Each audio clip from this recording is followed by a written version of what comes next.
হয়েছে? আমার শ্বশুর মানে ওই দিন লাশ রেখে বাড়ি ছেড়ে চলে গেছে, এখনও উনি আসে নাই। আমার শ্বশুর এখন পর্যন্ত বাসায় আসে নাই। তারপরে কি হয়েছে? আপনার স্বামীর লাশ কিভাবে দাফন করলেন?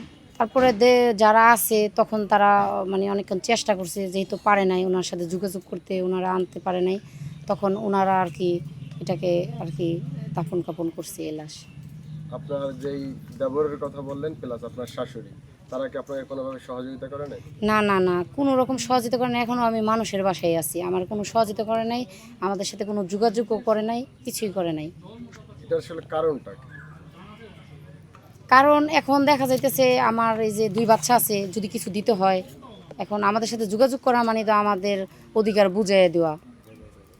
আর ওনারা এরকমই যে যারাই আসে সবার সামনে স্বীকার করে, ওনাদের রূপ থাকে ওরকম, ওই সময় আরেক রকম। আবার ওনারা যখন চলে যায় তখন ওনারা রূপ আরেক রকম দেখায়। তখন দেখা যাইতে যে সেই মানে আমি একদম এত পরিমাণ ভুক্তভোগী এই যে এই বিষয়টা, আজকে 3টা বছর ধরে চিকিৎসার কথা যতবারই বলতে যাই, ওষুধ যতবারই চেতে যাই, ততবারই এই সমস্যা হয়, ততবারই আমি ওনাদের কাছে মানে হয়ে দাঁড়াই, যে আমি দেখা যাইতে শত্রু হয়ে দাঁড়াই।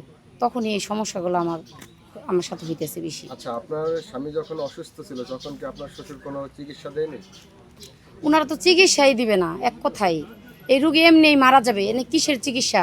আর আমি চিকিৎসার জন্যই তো ওনাদের পিছনে করতাম যে চিকিৎসা করেন আব্বু, চিকিৎসা করেন, আপনি চিকিৎসা করেন। এই যে নাই নাতনি, ধরেন ধরেন আপনি কিছু টাকা গেল, সে টাকার বিনিময়ে যদি সে 5 বছর বেঁচে থাকে বা 10 বছর বেঁচে থাকে, আমি এই কথা বলছি। তারপরে আমার শাশুড়িকে বলছি যে আপনি আমার বাচ্চাটা রাখেন, আপনি আমার বাচ্চাটা রাখেন, আমি চাকরি করি। উনি বলছে না, আমার সম্ভব না, আমার সম্ভব না। আর আমি 3টা বছর যে আমার স্বামী, আমি খাওয়াইছি আমার হাজব্যান্ডকে, এই 3টা বছর আমি খাওয়াইছি, আমার সাথে ছিল।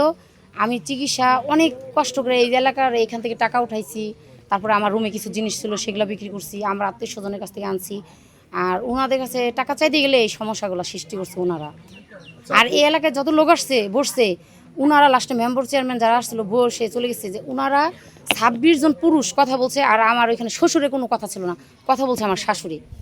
আচ্ছা, আপনি জিজ্ঞাসা করেন ওই যে ওনারা আছে। আপনি বলছিলেন যে আপনার মায়ের কাছ থেকে টাকা আনা হয়েছিল, আসলে জি, কি জন্য ওই টাকাটা আনা হয়েছিল বা কিভাবে? এই যে আমি কান্নাকাটি করি, মা এখন আমিও বাবা হারা বড় হয়েছি, আমার বাচ্চারাও জানি বাবা হারা না হয়। তারপরে এই কান্নাকাটি করে দেখা যায় মার কাছ থেকে টাকা আনছি, তো মা দেও, মা অনেক সময় কিস্তি উঠাইয়ে দিছে। তারপরে ভাই তখন বিয়ে করে নাই, ভাই চাকরি করছে, ভাইও টাকা দিছে। আবার এখন ভাই বিয়ে করছে, এখন তো ধরেন ওইভাবে সম্ভব না আগের মতন করে দেখা।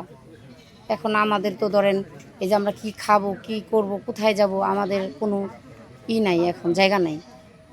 আপনার স্বামী কতদিন যাবত মারা গিয়েছে এবং এই কয়দিন কি করছেন, কোথায় থাকছেন? এই যে 2 তারিখে আমার হাজব্যান্ড এই মে মাসের 2 তারিখে মারা গেছে। এখন পর্যন্ত এই আমি আমার পাশের বাড়ি চাচা শ্বশুর বাড়ি এখানে আছি। তারপর ওনারা সবাই আর কি, আমার বাচ্চা কাচ্চা, আমার খাওয়া দাওয়া আর কি ওনাদের ওইখানে হচ্ছে। কিন্তু এভাবে তো চলতে পারে না, এভাবে কয়দিন কে দিবে, কয়দিন এভাবে? উনি কি আপন চাচা শ্বশুর? জি।